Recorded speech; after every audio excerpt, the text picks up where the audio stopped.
Fala pessoal, sejam muito bem-vindos ao Café com Leite. Hoje, aqui na Livraria Leitura, agradecimentos à livraria que possibilitou a realização desse primeiro Café com Leite, a inauguração de um projeto que foi pensado e realizado hoje. Também agradecer aí o apoio da De Óculos, uma ótica que conta com o apoio aqui do André. Obrigado, André, pela presença. O patrocínio aí do Instituto Vitor Leite, De Óculos, e também a Treves Tech, camisa que eu estou usando. Então, se você tiver precisão de um óculos, procura a De Óculos e camisas tecnológicas, camisa para treino, Treves Tech, @Treves Tech e @De Óculos. Hoje o tema do Café com Leite, de forma bem descontraída, de forma bem simples, bem dinâmica, nós vamos falar sobre ansiedade, já indicando esse livro aqui, ó. Livro do Augusto Cury, que ele fala da síndrome do pensamento acelerado. E aí, vamos contar aqui com a opinião de todo mundo para falar como que lidam com a ansiedade e se quando percebem que estão ansiosos, o que vocês fazem? Vou dar aqui alguns sintomas que ele cita aqui no livro, da síndrome do pensamento acelerado. E uma coisa que eu percebo, eu estava até falando com a professora, que a geração de hoje, nosso filho tem 8 anos, vai fazer 9, e nem mais a geração do micro-ondas, que é de 3 minutos. Eles não aguentam mais nem vídeo de 3 minutos. O que eles fazem hoje? 9 segundos, 10 segundos. Já a geração aplicativo de 15 segundos. Pode ver que aquilo aí gera uma ansiedade gigante na pessoa, né? Que próximo vídeo. 10 segundos, né? Nem mais a geração do micro-ondas que quer tudo em 3 minutos. Então, para fazer um conteúdo de 10, 20, 50 minutos, assistir uma aula, é um desafio gigante para qualquer pessoa hoje, né? E aí, o Augusto Cury, vou ver se vocês se identificam aqui. Ele traz, 16 sintomas da síndrome do pensamento acelerado, que ele chama de SPA, que é esse transtorno que ele fala que é o mal do século hoje da geração, é a ansiedade. Vamos lá, A síndrome do pensamento acelerado, sintomas: ansiedade. 2, mente inquieta ou agitada. A mente não consegue parar. A pessoa fica assim, ou batendo o pé ou batendo a mão assim. Já é um sintoma muito grande, né? Insatisfação, cansaço físico exagerado, acordar cansado. A pessoa pode dormir 10 horas por dia, 12 horas. Quando vai levantar, as cordas parece que está moída. É um sintoma. Claro que cada um sintoma desse isoladamente não significa que é uma síndrome do pensamento acelerado, mas é um indicativo que a pessoa está entrando nessa síndrome. Sofrimento por antecipação, irritabilidade e flutuação emocional, instabilidade emocional. Tá rindo, passa o tempo, um gatilho já estoura, aí depois volta ao normal. Essa flutuação, impaciência, tudo tem que ser rápido. Dificuldade de desfrutar a rotina, quer dizer, a pessoa fica entediada com a rotina, porque a gente estava até conversando com o Samuel, que a pessoa acredita que ter uma rotina é ter uma vida entediante. Aí a pessoa fica com tédio porque tem uma vida que é a rotina. Quando a rotina ela vai te trazer liberdade, né?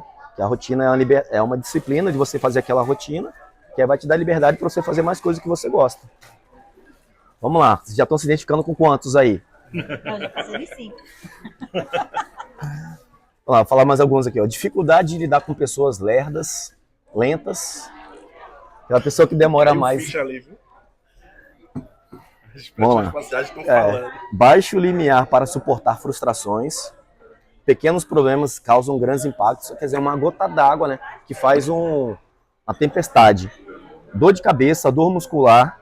Outros sintomas psicossomáticos, queda de cabelo, taquicardia, aumento da pressão arterial. O André vai dar o exemplo dele aí, se quiser compartilhar. Déficit de concentração, déficit de memória e transtorno do sono e insônia.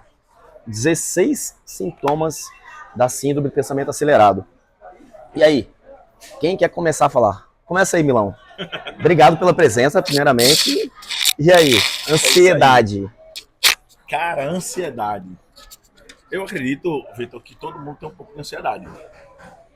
Eu costumo dizer que o grande problema dessa ansiedade é quando isso realmente se torna prejudicial à tua saúde. Porque ansioso, acredito que todos nós somos. Mas esse grau é que vai trazer esse limiar de até onde eu posso ir, de até onde é saudável, onde é prejudicial. Quando se torna algo prejudicial, por exemplo, perda do sono, a pessoa não consegue dormir, acorda cansado, tá cheio de problema, um probleminha, se torna aquele problemaço. Então, essa ansiedade é que é a prejudicial. Eu acredito que todos nós temos. E aí, eu sou ansioso, né? E tenho uma que era a perda do sono. Então, eu ia dormir e a cabeça continuava trabalhando, pensando no trabalho, nos problemas, nas coisas, o que é que eu vou fazer amanhã, não. Como você falou, qual o insight que a gente faz para se livrar disso, ou para pelo menos diminuir isso? O que é que eu comecei a fazer para que isso me deixasse dormir? Porque de fato, tinha hora que eu não conseguia dormir. Eu comecei a tirar da cabeça e botar no papel. E para mim, só funcionava escrevendo. Né? Eu tive um mentor que ele falou, pô, pega o telefone e fica aqui no telefone, ó, digitando. Para mim não funcionava. Eu pegava o telefone, eu digitava no telefone, eu entrava em coisa no telefone, eu ficava no telefone e eu não dormia, porque eu estava no telefone. Como começou a funcionar para mim? Eu me levantar realmente, parar, pegar a minha agenda, anotar tudo, os insights, as ideias, tudo que vinha, a solução daquele problema. E quando eu terminava aquilo, que fechava minha agenda, era como se eu tivesse tomado um remédio para dormir. Aí eu deitava a cabeça no travesseiro e dormia como neném. Mas até descobrir isso e até fazer isso, cara, tinha hora que não dava para dormir. A ideia que a gente fala nos nossos treinamentos é justamente isso. Você está com a ideia na cabeça, a ideia fixa, senta numa cadeira, começa a materializar, externalizar o que você está pensando. É uma das ferramentas altamente eficazes para você combater ou diminuir essa ansiedade, essa síndrome de pensamento acelerado. Eu acho que todo mundo passou por isso, né? Você deita, o corpo está cansado, o corpo está exausto, mas você não consegue dormir. Porque a cabeça fica assim, ó. Bom, legal. A cabeça não para. André, e aí? Você é uma pessoa ansiosa? Sou, né? Eu, assim, já fui mais, né? E tenho utilizado muito da minha natação para diminuir isso. Até pouco tempo atrás eu dormia, acordava cansado, passava a dormir 8, 9 horas por dia, mas quando eu acordava, exausto. Só levantava e não tinha vontade, não ia treinar direito, meu dia a dia era muito pesado e não conseguia render em nada. Então eu usei a natação como forma de diminuir um pouco a ansiedade e aí as coisas foram fluindo um pouco melhor para mim. A atividade física, ela é... Mais alguém quer falar? De atividade física? Pode falar, tem gente... Tava conversando com um professor de inglês, e aí ele tô ansioso, pensando em várias coisas, um monte de problema que aconteceu. Aí começou a contar um monte de coisa, a gente tomando café, ele começou a contar um monte de problema que estava acontecendo na vida dele, né? E a pessoa, quando se vê assim, uma avalanche de problema, o que ela faz? Ela tem tendência a ficar parada. Eu falei, cara, a primeira coisa que você tem que fazer quando sair daqui é se matricular na academia, voltar para academia. Vai fazer caminhada, vai fazer o que você gostar de fazer, tem que fazer, que não tem como. Uhum. Quanto mais você para, a vida é movimento. Então, quanto mais você para, mais a tendência é que você entre mais em declínio ainda. Então, quem está com ansiedade, ou então quem tem alguns indicativos de depressão, já tem depressão, primeira coisa, tem que procurar terapia, claro, mas uma atividade que é terapêutica é atividade física. Tem que fazer, não tem como não fazer. Praticamente é impensável uma pessoa não fazer atividade física hoje. Mesmo que não goste, mas tem que fazer. Por saúde, né?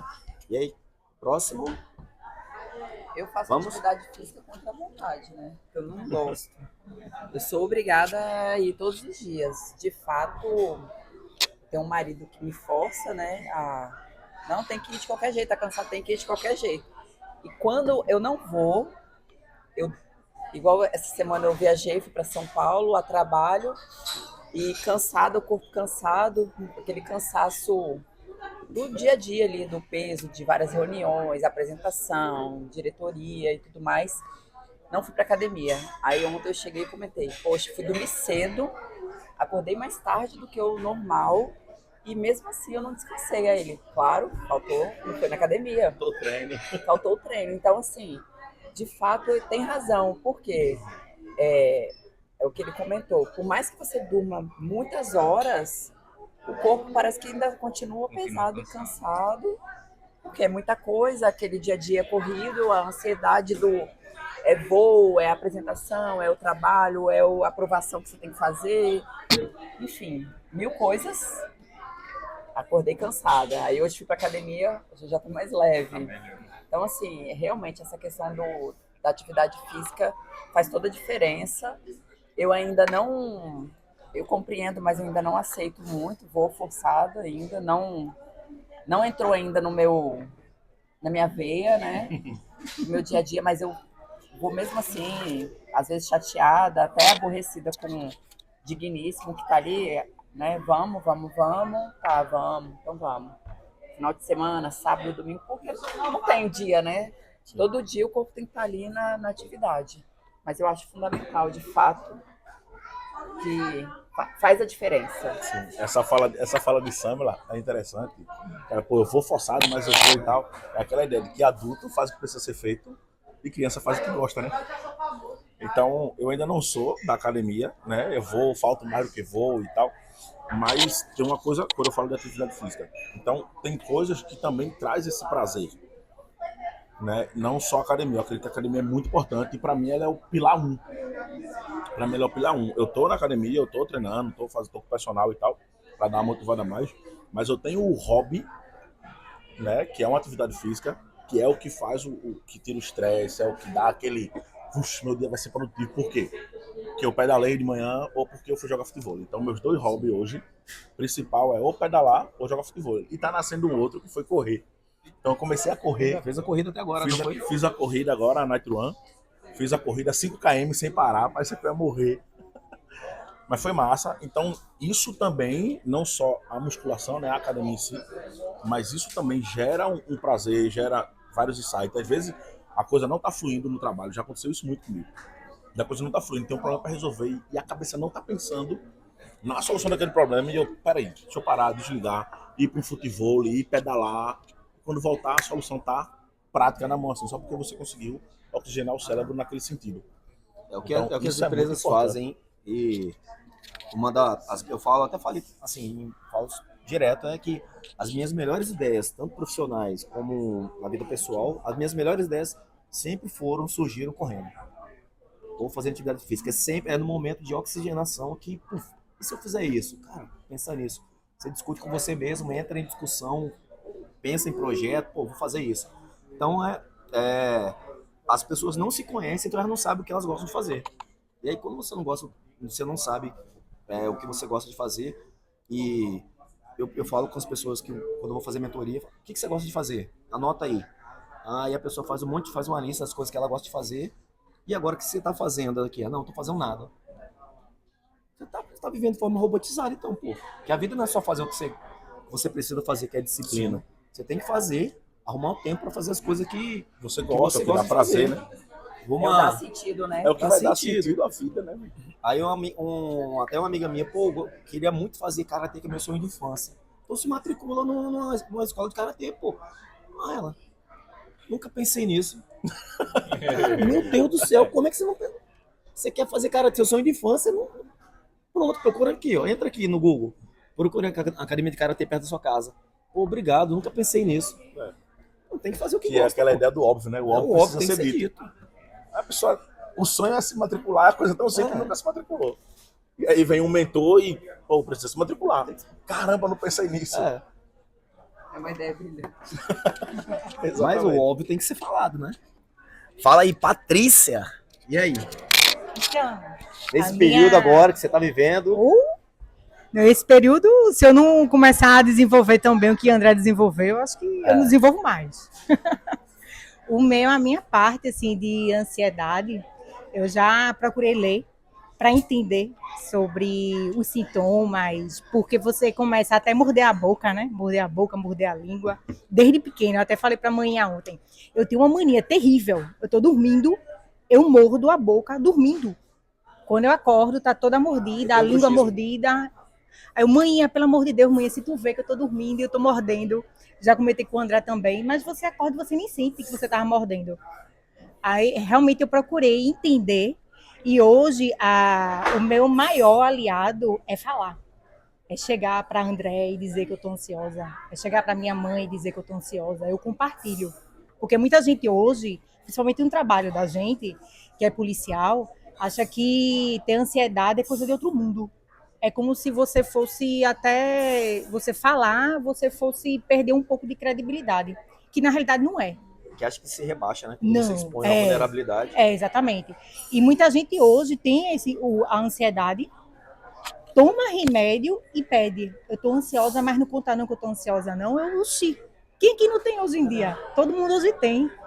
Todo mundo hoje tem ansiedade, em um grau diferente, mas tem ansiedade. Eu Aí acho que hoje todo mundo sempre teve. teve, na realidade. Agora a coisa está mais Isso. clara. Mas eu acredito que todo mundo sempre teve. Exatamente. Aí o que eu procuro hoje, quando eu procuro, assim, né, quando eu identifico mesmo que eu estou ansiosa, que a cabeça não para de pensar, eu preciso fazer esse projeto, eu preciso fazer isso. Quando eu vejo os adversários na internet falando coisas como se fosse uma coisa tão óbvia na internet, mas aí eles tentam colocar o povo como se fosse aquela venda de gado, para ninguém enxergar o óbvio. Aí você faz, tolo, por que tu tá falando isso ainda? Eu vou gravar. Só que aí eu preciso ter calma, hoje eu sei, para gravar, para esclarecer, para que as pessoas tenham um entendimento. E quando eu tô nervosa, eu passo. Eu tô nervosa, me ajuda. Eu a minha cabeça tá perturbada. Aí eu falo pra mãinha, falo pra André, falo até pra minha filha, Raíza. Raíza tá com 14 anos hoje, minha filha.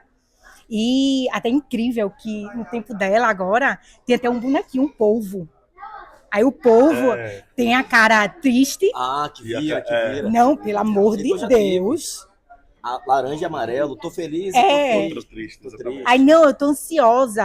Menina de 14 anos falando que tá ansiosa. Eu falei, tu tá ansiosa com o quê, Raiza? Aí lá, vou botar o polvinho triste. Eu fiz, oxi, o que é isso, menina? É um sinal. Aí o que eu procuro passar também pra Rai é que converse, que diga o que tá passando, quais são suas preocupações, que hoje tudo, acho que na conversa tudo se resolve. Sempre a gente procura uma saída. Eu acho que piora quando a gente guarda pra gente e acha que é coisa de outro mundo, coisa que não é. Não é. Todo mundo tem hoje em graus diferentes, mas tem. Tem que identificar. Primeiro, a pessoa tem que ter o conhecimento que ela tem que identificar quais são os sinais que ela, assim, que estão próximos de dar o gatilho da ansiedade.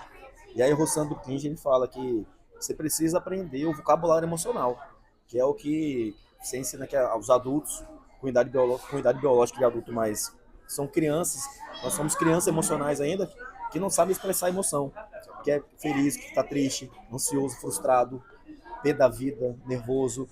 E a gente até fala quando às vezes o Heitor para de jogar do computador, sai daí, ele fica pé da vida, fica empurrado assim, né? Fala, o que você tá sentindo? Aí ele fica, putz, vai, fala o que você tá sentindo. Você tá nervoso? Aí ele, tô, então fala. Aí ele, tô nervoso, pronto. Aí aprendeu o vocabulário emocional até pra saber o que tá sentindo. E aí pronto, vai fazer o que agora? Você acha que foi injustiçado? Aí ele, não, ótimo. Morde as costas. Acabou.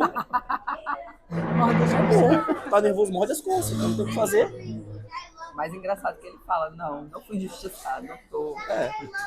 Mas reconhecer, né? Tem que verbalizar que a ideia, sentimentos, né? principalmente na polícia, e claro que em todas as profissões também, é que a pessoa, quando ela se vulnerabiliza de falar que ela tem tô ansioso, eu tô assim, quando ela se torna vulnerável, ela acha que isso é se rebaixar, ou ser pior que as outras pessoas. Aí tem muito isso, mas na polícia não. Acho que em todas as instituições, né? Eu tenho que ser invulnerável. Isso é um curso de controle. Claro, tem que ter muito controle emocional, mas você se colocar disponível é a mesma coisa que você dá um pedido de ajuda. Você está fazendo. E é uma equipe, trabalha em equipe, então as pessoas precisam ser ajudadas e ajudar os outros. Ontem a gente estava conversando, o Vitor foi me buscar no aeroporto, eu estava com um colega de trabalho e a gente comentando, né, que hoje uma das maiores qualidades que um profissional pode ter é o controle emocional, a blindagem da mente. A gente estava conversando justamente sobre isso, porque se a pessoa não tiver um equilíbrio, tiver uma mente saudável, uma mente que consegue ali fazer o filtro e administrar, a pessoa surta. Então, o mal do século, eu sei lá como é que se diz aí, em todas as instituições, tanto na polícia, no meu setor, que é o setor bancário, é altamente.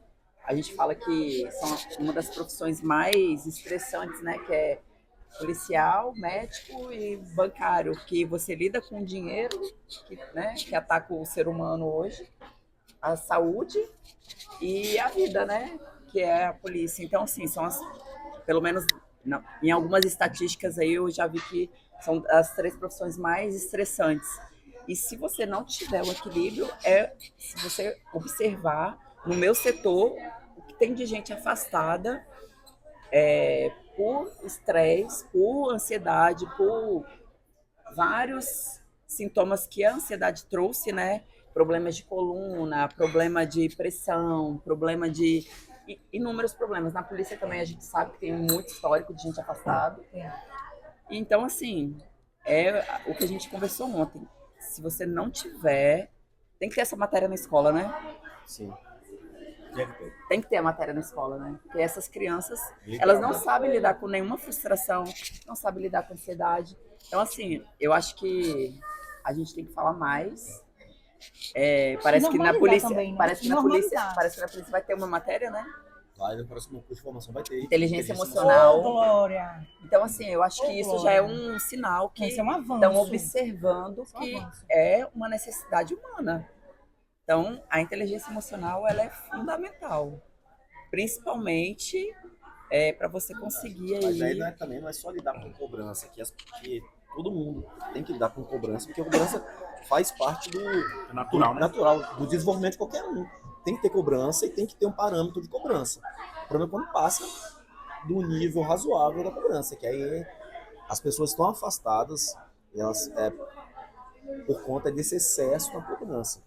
Aí vem assédio, vem uma E esse excesso na cobrança é falta de inteligência emocional. Também. De inteligência emocional. Porque uma fala interessante de Samela, que ela falou, é que as nossas crianças não sabem lidar com a inteligência emocional. Os nossos adultos também não sabem. Não sabe.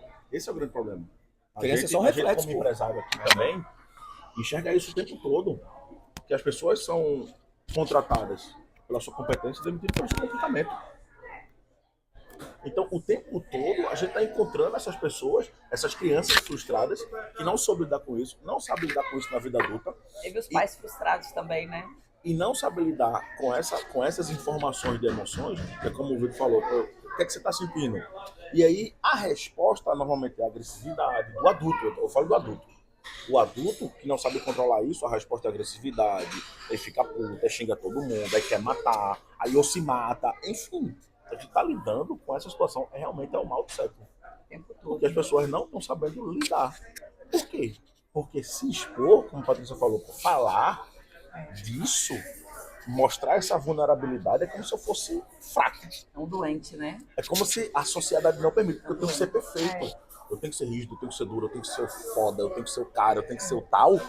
E ter essa vulnerabilidade disponível para dizer, caramba, eu tenho isso e eu preciso de ajuda. Esse é o segredo. E as pessoas não têm essa disponibilidade porque não se mostram vulneráveis, porque quer esconder. E a cura começa no reconhecimento do pedir ajuda. A cura de qualquer coisa na vida, e eu falo isso para qualquer coisa mesmo, não só para tratar uma ansiedade, mas para qualquer coisa, é você falar.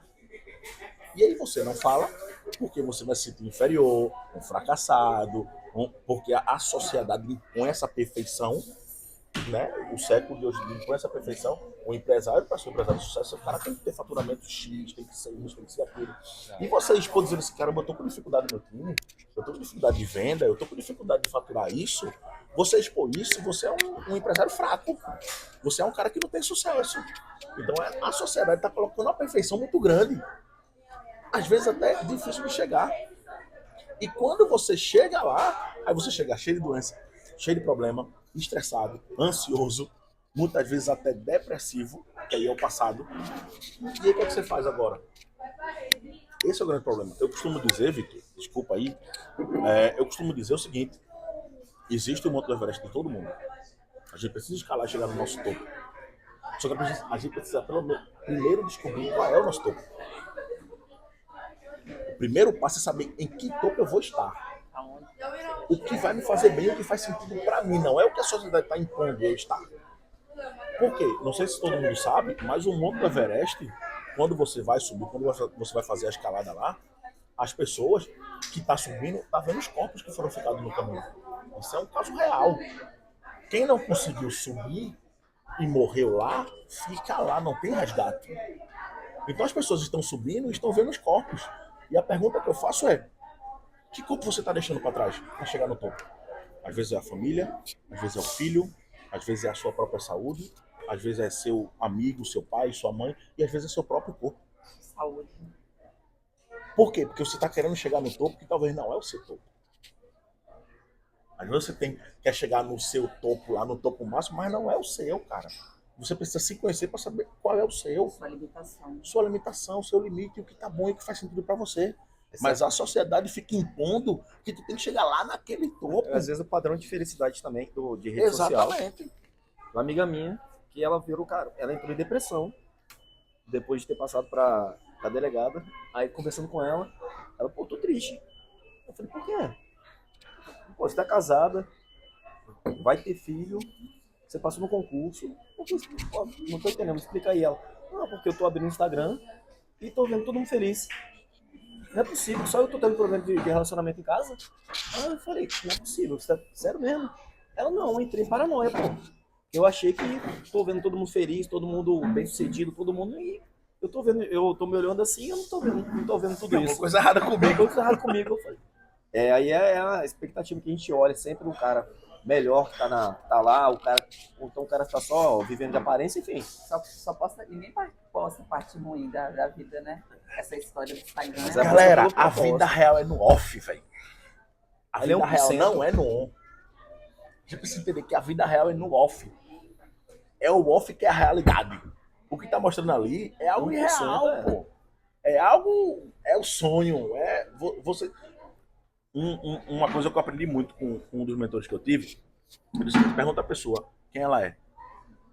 80% do que ela for dizer é o que ela quer ser. A gente pode trazer isso para redes sociais. 80% ali do que é mostrado é o desejo da pessoa. Não é a realidade que ela está vivendo. Esse é o grande X da questão. É a busca pela coerência, né? Você, além de você falar...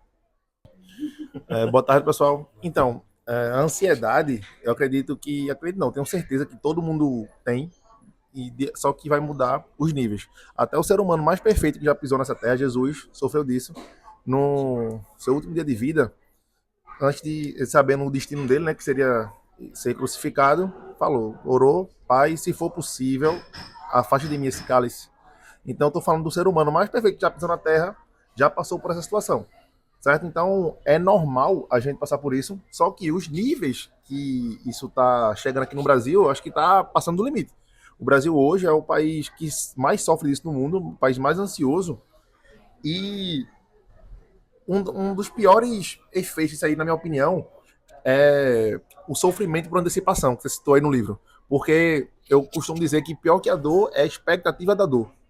Então, às vezes, essa expectativa de uma possível frustração, de não conseguir, de não dar tempo, ela te trava. Por exemplo, tu vai estudar para um concurso. Aí eu tenho lá uma apostila desse tamanho. Aí eu não penso logo de cara em ler página a página, capítulo a capítulo, módulo a módulo. Eu só vou ver aquele tamanho. Eu digo, caramba, não consigo. Então, nem faço. Eu vou fazer uma luta. Aí eu, caramba, eu vejo o cara forte pra caramba, quando o cara nunca treinou na vida, ele só é forte. Aí eu vou com medo, fico com medo, não vou. Então, eu acho que esse é uma das piores causas, um dos piores efeitos, aliás, da ansiedade que a gente deve tratar. E eu gostaria de incluir aí, no que Samila falou, das profissões mais estressantes do país, eu gostaria de incluir o de professor. Professor, com certeza. Porque a história é a mesma de sempre, a matemática é a mesma de sempre. O que muda é a forma de ensinar. Como o Vitor falou também, a gente hoje vive uma nova geração, que não é nem mais a do micro-ondas, que era em 3 minutos, é tudo para ontem.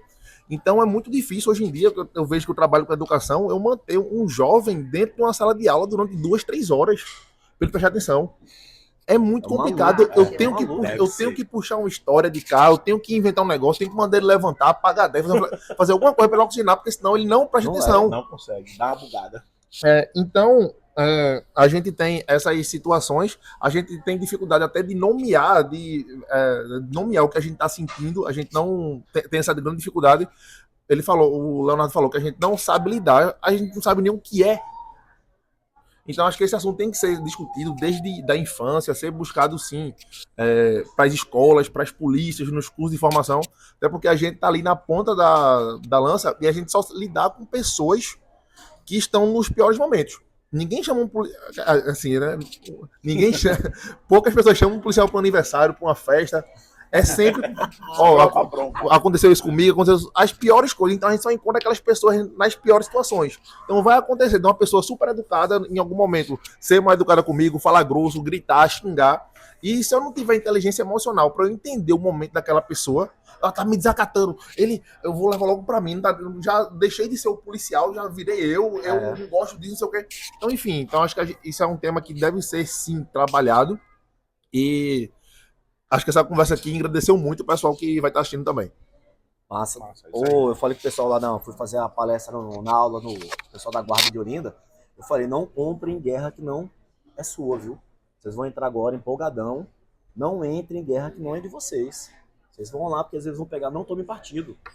Vão resolver a situação, vão ser chamados para uma situação de Maria da Penha. Não entrem em guerra que não é de vocês. Pegue e leve, apazigue, ele leve para as delegacias por caso, mas não queira fazer justiça, se achar a síndrome do que eu vou resolver tudo, super-homem, não vai resolver tudo, você vai fazer o seu trabalho, porque senão você acaba frustrado e a maioria puxando pro lado agora da polícia, a maioria das corregedorias que o pessoal tem é por querer somatizar aquele estresse que não é seu. Então você aceitou aquilo, pessoal, você né? traz pro pessoal, pô. Isso que é uma ideia da tal da empatia, né? A empatia está muito em alta. E eu defendo o seguinte, é até polêmico que eu vou falar, porque essa ideia da empatia é exatamente isso, é assumir uma guerra que não é tua. E aí tu entra na empatia, não, eu tenho que me colocar no lugar daquela pessoa. Então, um policial, trazendo para essa ideia, um policial que vai numa situação de Maria da Penha, como você citou, e o cara diz, não, eu tenho que me colocar na mulher que foi agredida, eu vou agredir o cara. Eu vou matar o cara. Eu não posso estar me colocando no lugar da pessoa. Não, você tá se igualando também, né? Porque se eu vou lá e me coloco no lugar dela primeiro, eu não sei se o lugar dela, aquele lugar é o dela. Essa empatia que está sendo gerada nessa geração hoje, de se colocar no lugar, você assume o lugar do outro, que às vezes o outro nem te pediu. E você está fazendo algo que não é para você fazer. Uma coisa é você estar ali para defender, para evitar, para fazer a justiça da coisa. E não você querer ser a justiça. E se ela se bateu? Que acontece muito, né? A gente não estava lá para ver. Que acontece muito, né? Então tem que saber diferenciar as coisas e, foi o que o Vitor falou, não tomar partido de ninguém. Então, acho que o artigo 37, né, está em pessoalidade. O funcionário público tem que fazer aquilo que a lei manda. Eu cheguei lá, qual é a situação? A situação de possível Maria da Penha, o que é que a lei manda eu fazer como policial militar? Levar para a delegacia e lá o delegado vai fazer o papel dele. Então, se eu quiser tomar partido de um negócio que não é meu, às vezes está lá tudo gravado, a mulher estava se batendo e o cara só estava esperando aquilo para inverter o jogo contra ela. Aí chega eu, vejo a mulher ferida, não, vou bater no cara. Eu perco meu emprego, o cara apanha desnecessário, enfim, gera todo um transtorno desnecessário. Exatamente. Mas fala uma coisa também dessa geração que é de 15 segundos, porque o filho é só reflexo do que ele está vivenciando. É o espelho de quem ele convive, com quem ele convive. Então fala, pô, meu filho é muito ansioso. Pega a sua rotina para ver o que você está fazendo. Aí meu filho não sai do celular. Claro, você passa o dia inteiro no celular. É o reflexo. Se o filho é violento, pode ver que ele está aprendendo, porque não nasce. Sim. Tudo é aprendido. Tudo é o espelho, pô, das pessoas com quem ele convive, né? A gente é a média das pessoas com quem a gente convive. Meu filho só fala gritando. Tudo ele chora, esperneia. Só vê o reflexo ali do meio. Uma professora contando que aí chamou a mãe lá da menina, a menina no 3º ano. Aí chamou a menina, ia falar, a menina ficava remendando a professora. Aí fazendo gracinha, dando língua, aí a professora falava, ficava assim, tirando onda com os alunos. Aí chama a mãe da menina aí. Aí quando a mãe da menina chegou, aí a mãe, você tem certeza que minha filha fez isso? Aí a professora olhou assim, tem, mas você tem certeza mesmo que você ouviu ela falar isso? Aí a professora, aí ó, tá explicado. Eu sei o que ela aprendeu. Pronto, tá explicado aí. Exatamente. Então a ansiedade que a gente vê das crianças hoje dessa geração é por conta também de fazendo agora como é que chama? Quando a gente Paralelo. faz uma parcela de uma meia-culpa, é reflexo também da educação que eles estão tendo, da educação que a gente teve. Total. Total. Porque a gente fica sempre, às vezes a gente fica, pô, a escola e a casa. Excesso, também pela quantidade de informação que a gente tem hoje, do celular, tudo, você pode ver hoje, se você pegar agora no Google, você sabe o nome de 20 países com a letra F. Fala aí quais são as cidades que tem na França. Então, pô, pra que você saber disso? Aí você acorda de manhã cedo, e aí a dica é acordar, fica pelo menos 10 minutos sem olhar o celular, você diminui a ansiedade, aí você pega o celular, a enxurrada de informação que nem não serve pra nada, aquela informação pra sua vida. Quem foi, por exemplo, quem foi eliminado da última casa do reality show? Vai acrescentar o que na sua vida? Claro que você pode ter um momento de você olhar essas notícias, sim, mas vai acrescentar em quê? Então fica aquela fome, aquela vontade de querer sempre ter mais informação, mas aí acúmulo de informação desnecessária. Quando a gente fala dessa geração, né, a tela ela tá muito prejudicial. Ela tá em alta porque tá prejudicando muito essa juventude, essa criançada. Meu filho tem 9 anos, ele não tem celular, né? Ele pede, ele quer, ele não tem a regrinha dele usar ali, vai usar por tanto tempo, vai usar em tanto tempo. Ele não tem mais YouTube, porque eu vi que estava sendo prejudicial. Ele não tem mais YouTube, ele assiste filme apenas. Ele não tem mais YouTube, ele tem um videogame dele, porque a tela, ela está sendo muito prejudicial para essa juventude. De aprender absolutamente tudo. O que presta e o que não presta. E na maioria das vezes, eu estava até com um pessoal recente, e aí a criança já falava inglês, já os animais, porque meu filho viu no YouTube, tirou o celular do menino, tentou se matar. E aí veio conversar comigo, eu disse, tu não disse que era saudável? Que estava fazendo bem? Que bem é esse? Que quando sai, a pessoa tentou com a própria vida. Só que isso a gente está falando da criança. Sim. Então tudo precisa ter um limite, tudo precisa ter um tempo específico. Porque senão você se prejudica. Só que qual é a maioria das vezes quando a gente vê isso? E tem uma charge que eu gosto muito, que eu vi há anos atrás e eu levo isso pra minha vida. Tem um pai andando na frente, na areia da praia, nas pegadas, né? E tem uma criança atrás, toda desconjuntada, pisando nas pegadas do pai. E aí a Sage dizia o seguinte, filho, cuidado por onde você anda. O pai tá na frente, não tá olhando pra trás, ele tá falando só, filho, cuidado por onde você anda. E o filho responde, cuidado você que eu tô apenas seguindo seu passo. Então é só isso. E aí, com essa geração, quando você bota uma câmera lá na casa e olha, tá os pais aqui e os filhos aqui. Então aí você fala, caramba, tira o telefone de tu também pra ver qual é o efeito que causa. Tá só preocupado com o teu filho. Mas tira o teu telefone. Passa um dia sem celular. Pra ver o que é que causa também em você, pra você sentir o que é que ele tá sentindo. Então às vezes a gente vê que é muito isso. Às vezes a gente polemiza demais, às vezes a gente culpa demais os outros, mas às vezes o problema tá dentro de nós e dentro da nossa própria casa. Porque tirar a culpa é muito mais fácil, né? Dar a responsabilidade pro outro é muito mais fácil. É o celular. O problema do meu filho é o celular. Quem foi que deu o celular a ele? Né? Vem essas perguntinhas. Mas pra gente finalizar aí, as dicas que eu consegui ver aqui com vocês, né? Pra gente, pelo menos, gerenciar essa ansiedade. É que todo mundo tem ansiedade, dependendo, claro que os níveis níveis vão variar, diferentes, né? Níveis em áreas diferentes. Pessoas que são ansiosas no ambiente profissional, tem gente que é ansiosa no relacionamento, tem gente que é ansiosa em várias áreas, mas primeiro saber falar, nomear a emoção que está sentindo, verbalizar as pessoas com quem convive, escrever o que está pensando, fundamental, atividade física. E aí, mais o que vocês acham aí? Mais quais sugestões? Para diminuir terapia, claro, tem que fazer terapia. Abriu a boca e falou o certo na hora certa, né?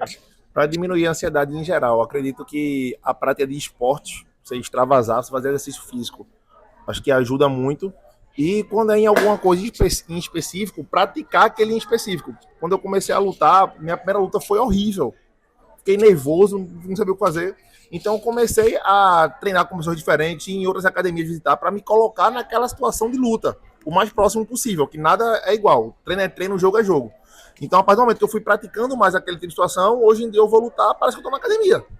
Então, acho que dependendo do que for, se for possível também, né, você conseguir praticar ao máximo aquilo que você quer fazer, acho que ajuda muito a combater a ansiedade em algo específico. Mas, no geral, acredito que uma prática de exercício físico ajuda muito a gente extravasar e ficar mais leve.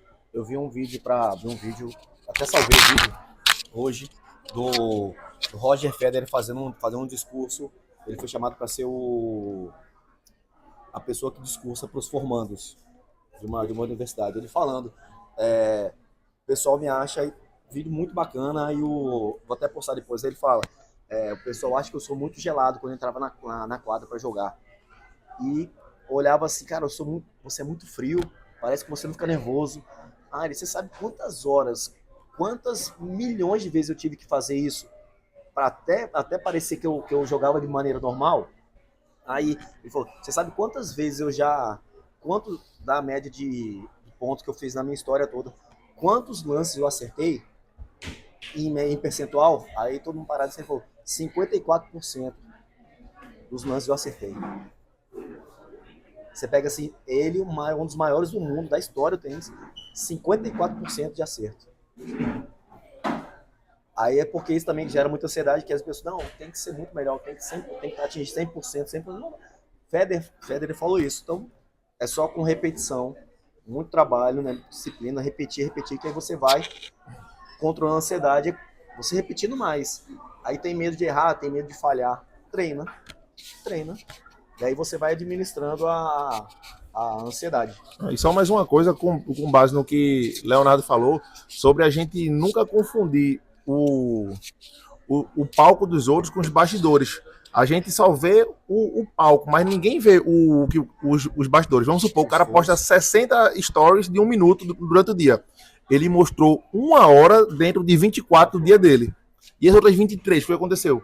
Então, não leve para você a ideia de uma vida perfeita, porque ninguém tem.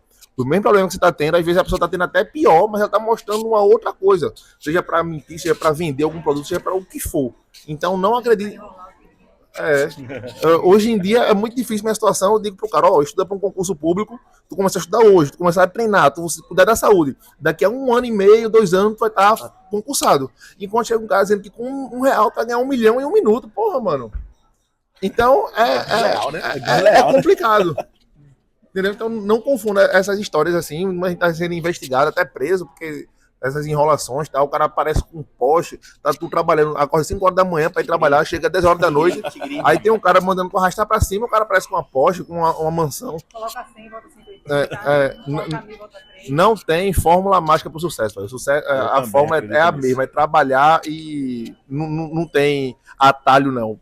Muito provavelmente o atalho vai te levar lá pra trás. Eu também acredito nisso. Eu tenho uma frase que acho que é até de JJ, que ele fala, treine até se tornar. E eu levo isso pra vida e falo pra todo mundo, treine até se tornar. Pô, eu quero ser empresário, treine até se tornar. Seja. Comece fazendo. Faça, pô, eu quero ser jogador, treine até se tornar. Eu quero passar no concurso, treine até se tornar. Faz 10 concursos, 20 e vai ter aquele que tu vai passar. Heitor fala muito, a gente conversa muito sobre profissões, né? Eu quero ser tal coisa. Aí Vitor sempre fala pra ele, pra você ser tal coisa, tem que estudar muito. Mas se eu quiser ser tal, pra ser tal coisa, tem que estudar muito. Mas se estudar muito.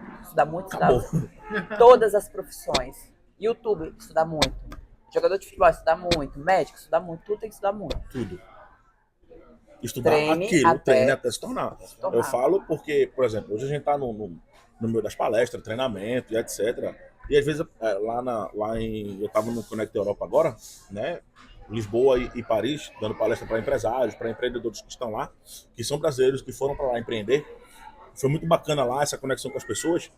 E eu falei exatamente isso. E quando eu saía do palco, né, que vinha para os bastidores aqui, as pessoas chegavam, caramba, você não treme, você fala bem, você fala com propriedade naquele assunto, você explica com clareza, a coisa fica muito mais clara. Não tem dificuldade, não tem enrolação, você diz isso e isso e acabou. Como você faz isso com tanta simplicidade? Treinei até me tornar e continuo treinando.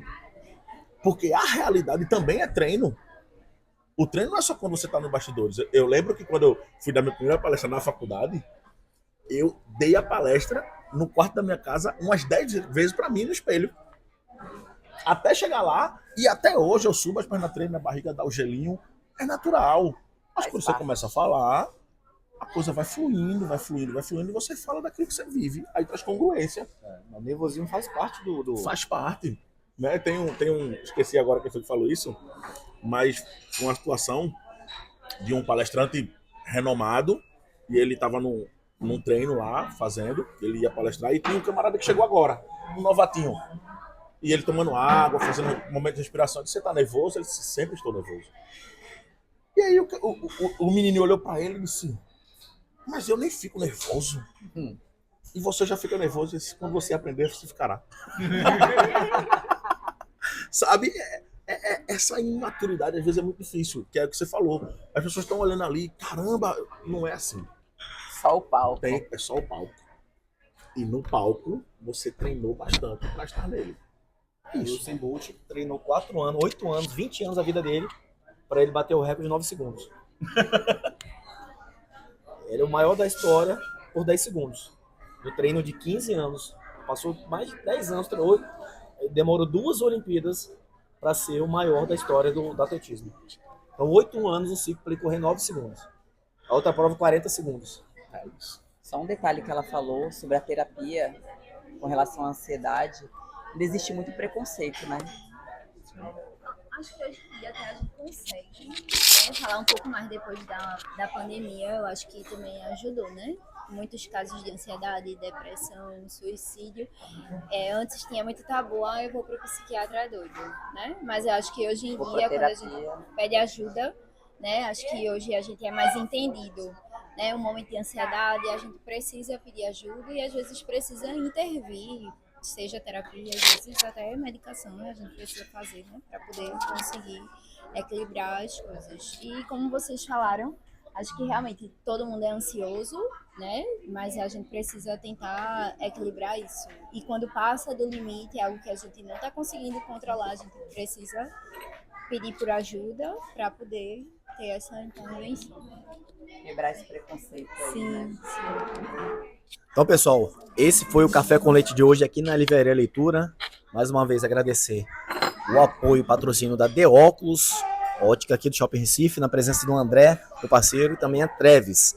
Tá? Os próximos Café com Leite a gente vai divulgar a agenda, mas a ideia é essa, bate-papo com várias pessoas de várias áreas, de várias profissões, com culturas diferentes, conhecimentos diferentes, mas sempre agregando aqui o conteúdo. Hoje foi sobre ansiedade, os próximos assuntos nós divulgaremos em breve, tudo bem?